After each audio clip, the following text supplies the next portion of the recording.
Hello Wine World, I'm Amy on Cloud Wine, a Long Island wine enthusiast sipping savory wine one bottle at a time. I will be discussing Book and Bottles novel pairing for April. Root Cause by Stephen Lane and Tussock Wine 2017 Malbec from Mendoza, Argentina. First, I will discuss the wine. For sight,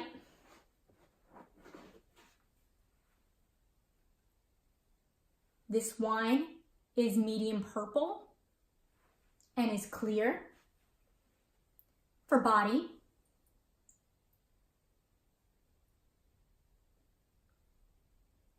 it is full-bodied. For aromas,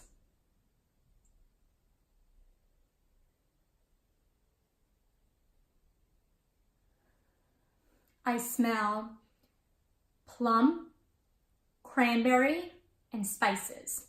For taste,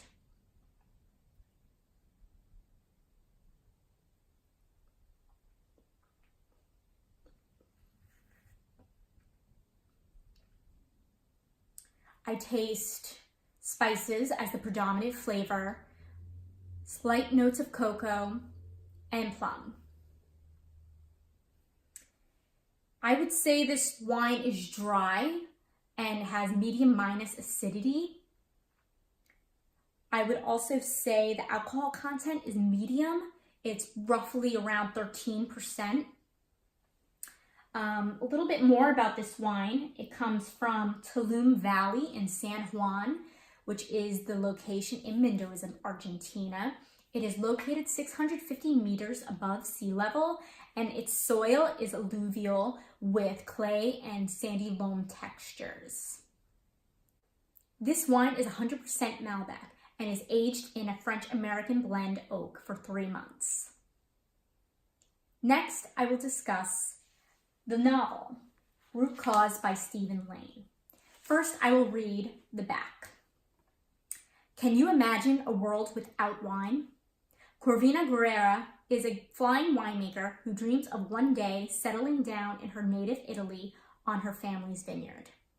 On a visit to a vineyard in Italy, Corvina makes a startling discovery: phylloxera, a menacing plant louse that devastated vineyards in Europe more than 100 years ago, has infested the vines. After reporting her findings to her company, Universal Wines, Corvina is charged with investigating the spread of the bug. Nicknamed Philomena by the media, the aphid is soon discovered in vineyards around the world. To aid in her investigation, Corvina recruits a wine expert in London, Brian Lawless. In pursuit of its origins, Corvina and Brian traveled the world and uncovered that Philomena is a genetically modified strain of phylloxera and is being intentionally spread. The deeper Corvina and Brian search, the more they become convinced that Universal Wines holds the answers to everything, and the harder they pursue their investigation, the more surprises pile up for both of them. In spite of devastating consequences, Corvina and Brian vow to continue their investigation and do what they can to contain the spread of the infestation. But time is running short, and they always seem to be a step behind. Unless they can find a way to stop the Philomena, vineyards around the world will be ruined for decades, potentially causing the collapse of the wine industry. Can Corvina and Brian get the root cause and save the international wine industry from ruin? This book was captivating from the beginning. I'm going to read specific lines that made me truly enjoy this novel, and it's going to give you a little bit about the main character. This is within the first chapter, and we're with Corvina in Italy, where she is visiting her father's friend's vineyard, just to give a kind of a outlook on what she thinks is the problem with the vineyard. She noted the cluster of vines and leaves around her all had the same dry, undernourished look. The grapes too looked withered. Something was hampering the vine's growth and ability to flourish. Bare section of rootstock was exposed. She studied the rootstock and surrounding dirt. The undernourished looking vines made her suspect Marco's vines had aphids. seeing their tiny yellowish-brown bodies writhing in the soil and crawling along the roots left no room for doubt. The tiny bug attacked the vine by biting at the roots. Its saliva caused uncontrollable cell growth, creating knots where bacteria could enter the plant, travel up, and kill the rest of the vine. Corvina knew well that the only way to stop phylloxera from attacking the vine's roots was to graft the top half of susceptible vines onto American roots. Since the vineyard pest was native to the United States, American vines were immune to phylloxera, having developed immunity over the years of exposure.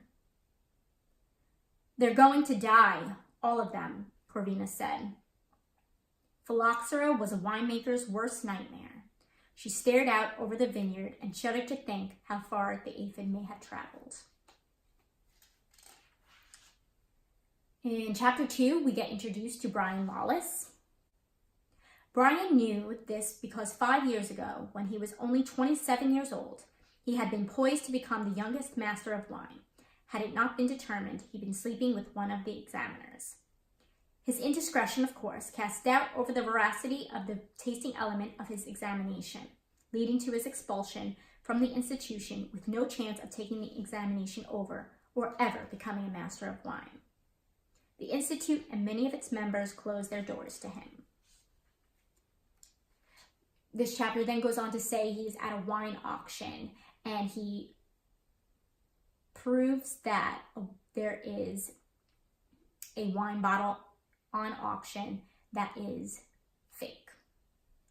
So the bottle crashed to the floor and shattered. Its contents spilled onto the marble floor and adjacent carpet. The 3 masters of wine rushed to the front of the room and plunged their fingers into the carpet. They raised their hands to their noses and mouths, sniffing and tasting the wine off their fingers. "Not getting that nose of prunes and spices?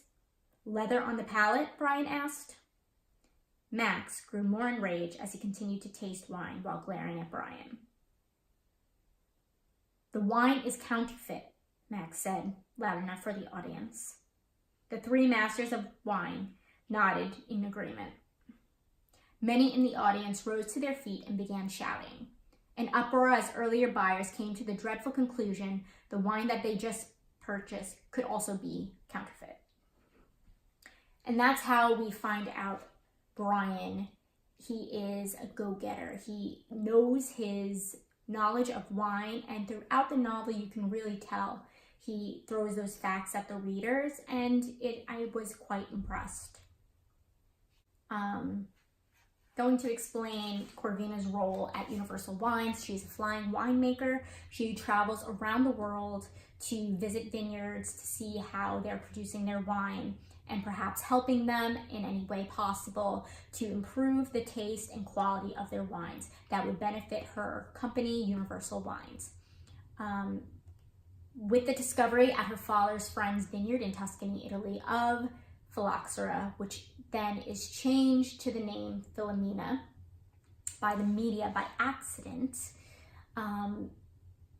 they realized that, in fact, this phylloxera is a genetic mutation purposely made to attack the American rootstock of the vines. And so she had asked her boss if she could be on the roll to figure out and investigate how far the spread has come.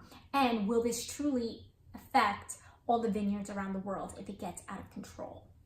So the locations in this novel that Brian and Corvina go to include China, Chile, Italy, France, just to name a few.